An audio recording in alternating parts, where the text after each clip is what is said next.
You've been accused of starting riots in different parts of the country. You've been accused of causing black people to rebel in different places. Did you really cause them to do that? Not at all. Not at all. I mean, I don't think... I mean, you went there and you made a speech and you left, and then all of a sudden they burned the city down, or they burned a certain area down. That's objective conditions. That's not Stokely Carmichael. Objective conditions. The objective conditions cause it. For example, if I came to Montgomery today and said, burn, baby, burn, it wouldn't happen. Why do you think that it wouldn't happen? Because the objective conditions today are not the same as they were 10 years ago, 8 years ago, 7 years ago, 6 years ago. In other words, you can do some things here today that you couldn't do 6 or 7 years ago. Precisely, precisely. So it's the objective conditions.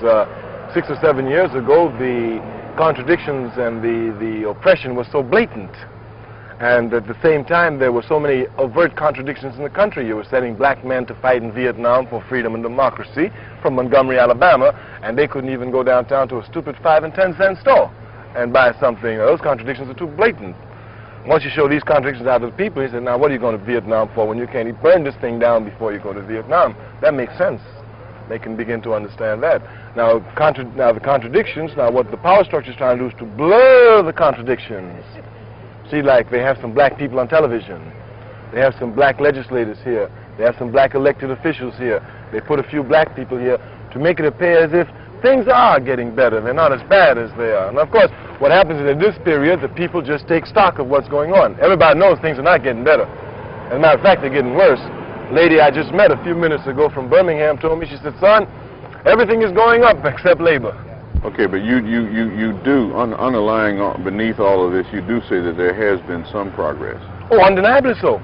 Black people have made great progress. But all the progress is to black people, not to anybody else. For example, all the progress made here in this city, your being on television, that's not because white folk in Alabama got nice, that's because of the blood that black people spilled right here on this street. Because as black people began to fight and spill their blood and rebel, the white man knew he had to grant some concessions. As a matter of fact, the strength of black people is reflected right here in George Wallace. George Wallace, some 10 years ago, stood in the state of Alabama doorway, outstretched, and said he would never let a black man come into that school over his dead body. And just in a short period of 10 years, he had to turn his position completely around and come and beg black people to vote for him. And that shows the strength and the power of our people. During the 1960s, there were several things that were synonymous with the name Stokely Carmichael. First, it was the clenched fist. Then it was the words black power. That was your theme. Exactly what does black power mean? Well, it means black people coming together and using their energies and making a power base to do what they have to do in order to assure their liberation. Of course, what that means, if you really go into it deeply, means that black people must be in control of their lives, must be in control of the politics, the economics, and the social aspects that determine their lives. All right, now, this does not mean that you're telling all blacks to go out and buy guns and move into white neighborhoods and kill everybody, is that? No, but they need guns now. They need them. They need guns? They need them. Yes, they need them. Why do they need guns? Well, because in the final analysis, history has demonstrated to us, for example, what we're seeing now in Montgomery, we saw right after the Civil War period, when black people were legislators and, you know, moving in there. But once the white power consolidated itself against the assault of the Civil War, they came and moved against blacks. And when blacks moved, especially in Montgomery, Alabama, since the period of, let's say, the 50s, when Dr. King began the Montgomery bus boycott, for example, they started an assault against the white power structure, which again, with overall contradictions in the country, had them weak. But the white power structure will again begin to try and consolidate itself. Once it begins to try and consolidate itself, again, it will move against black people. Unless we are ready to defend our positions by any means necessary, they'll put us out again. Stokely, when you say by any means necessary, exactly what do you mean? By any means necessary.